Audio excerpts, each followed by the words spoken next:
Now look, before we even start to look at the question or whatever beating, okay, I'm so sorry, Sia. Okay, I love you. You're a great girl. You will be a great wife. If we do this, but guys, look at her jeans. Look at her. Look at her right leg. Let it go.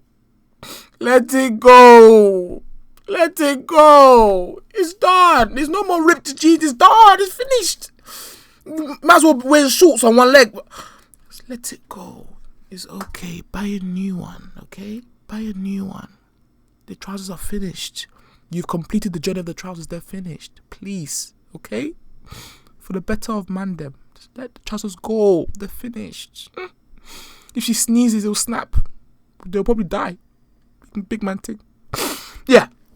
Sorry, but yeah. Sorry, I just had to let that go. I have to let that be said, okay? Now let's go to the question. Is it possible to effectively raise a child without physically disciplining them? Is it possible to effectively raise a child without physically disciplining them, okay? And I feel like B Money hit it on the head. Simple. This is what he said. Boom. Communication. A lot of parents can't communicate themselves. So, and when I say that, because I think there's two factors I want to add in. I think a lot of parents, whether it's a language barrier, you go to customer service, the person who's going to go in the shop and be like, fuck you, give me my shit, they're not going to get a refund. There's another person who's going to come and speak to you in such an eloquent manner, they might not even have the backup, but the way they're talking about their lawyers and stuff, you will give them their refund or whatever.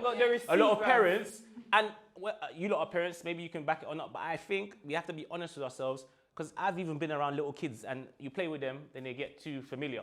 And then it's not even your children. And I want to slap someone's child. That's how I want to slap. I want to slap you, bro. But it's someone's child. But and then I know that me telling you stop, you're not listening because you think you get away with it. And the truth is, that method of communication is not working. Therefore, my frustration, that's a key word we don't want to, frustration is what I want to take out on you, and I want to do it physically.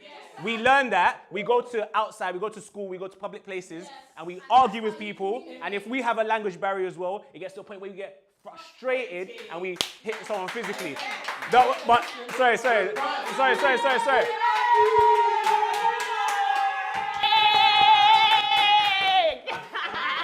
We were waiting.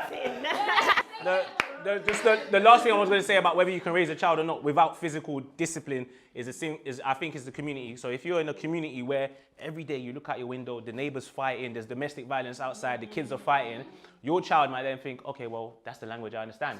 But if you live in a decent community where, the neighbors' children might say, fuck you, mum, or whatever, but those children will still go on to be doctors and lawyers. Or shooting up schools. No. That's... So it just comes down to communication.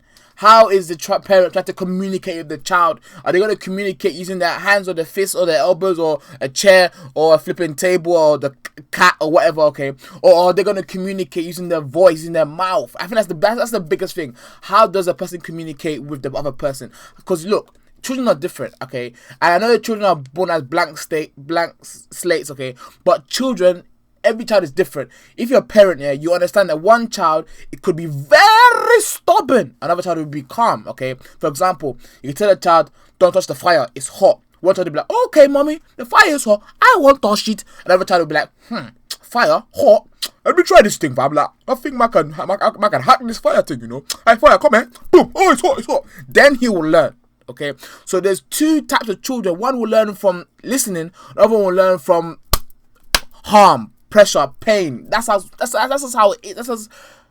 Yes, children are born as blank state, but still they have things about them. They know, this child is different. So I feel it was all down to communication, okay? But then Esther or Reva they made this point, boom. I was very violent outside the house. That's the time where I was having beef with a lot of people on road. I'm on the bus. I'm like, you get me? I used to carry compass in my coat pocket. You get what I mean?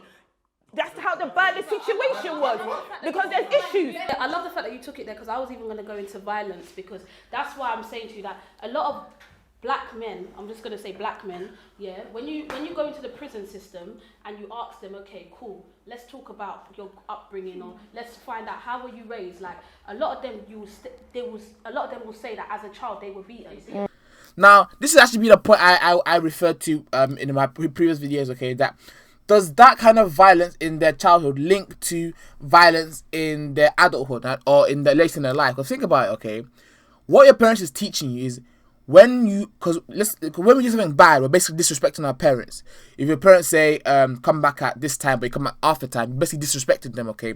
And then because of that, they beat you. So then you're learning in your head that, okay, if someone disrespects me, I beat them. If someone disrespects me, I exert a hand of violence towards them, okay? And that's basically pride, okay?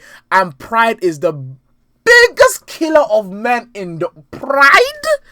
Pride. Pride. Pride. That's the biggest killer of man, okay?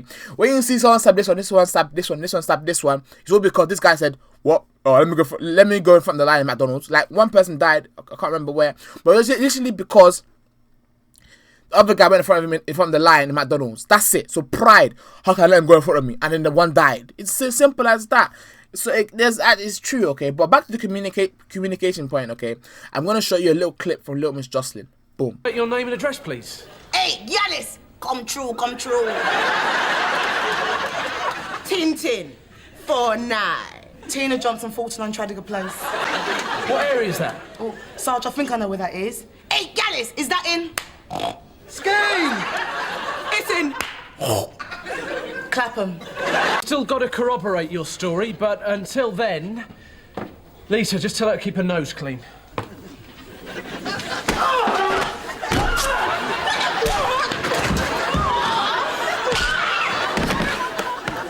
It's the only way she'll understand.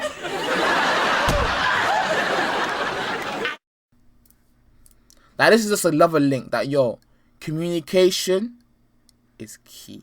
Simple as that. And we heard Reva made a mad story. Boom. And for example, there'll be an issue. Maybe I've come home late. Okay, one time I was 12. I went to a shubs with my cousin. How about basically how she went raving at 12? 12. You're going raving 12. River. Okay. But yeah, this is a nice episode. Not about relationships or body counts, but actually a really good episode, okay? And me, let me put my personal opinion. Me, mercy. Fam, I got beaten! Fam, me getting beaten was my parents' bonding time. That's their bonding session. That's how they bond, fam. That's how they bond. Because they tag team it. They're like, nothing tag team. 2-on-1, goal and match, 3-for-all, fam. My mum will be dad. Honey, we haven't bonded in a long time. But dad be like, oh yeah, grab the child. And that's how they communicate. So babe, slap me. How was your day? Boom. Like they'll have conversations with each other while beating me. Do you know what that is, bruv? One day, I tried to run away, but dad would catch me. I was their exercise. I was part of their exercise. No one to say, at least get 30 minutes of exercise per day. 30 minutes of beating mercy per day. That's the exercise. They run after me. They hit me. They're exerting force. They'll sweat, man. But I think it stopped when I was a prefect in my school. Like, yo, mum, I'm a prefect now. Don't try. And because physically I'm a lot bigger now. So they're like, oh, damn, this nigga's kind of big, bro. So, like, is it effective? It depends on the child. Every child is different. You have to see what kind of communication works with that child. Because every child will once in a lifetime just go against what he said, okay?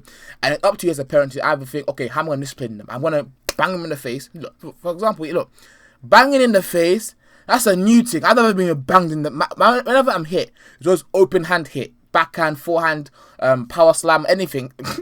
Always open hand. When the parent closes their hand and bangs you, that's never happened to me before in my life. They actually banged you.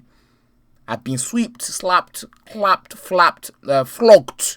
But to get banged in the face, that's a new dimension of beating, fam. I've never been there. I'm not going to travel there.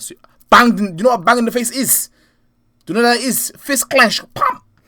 Okay. But yeah. Boy, comment down below. Anything you want me to talk about in Bkchat as well, put in suggestions below in the comment section, and I might do a video on it very soon. Anyway, this is Mercy. We'll be back here with another video. Peace, love. Don't forget to comment, like, and share.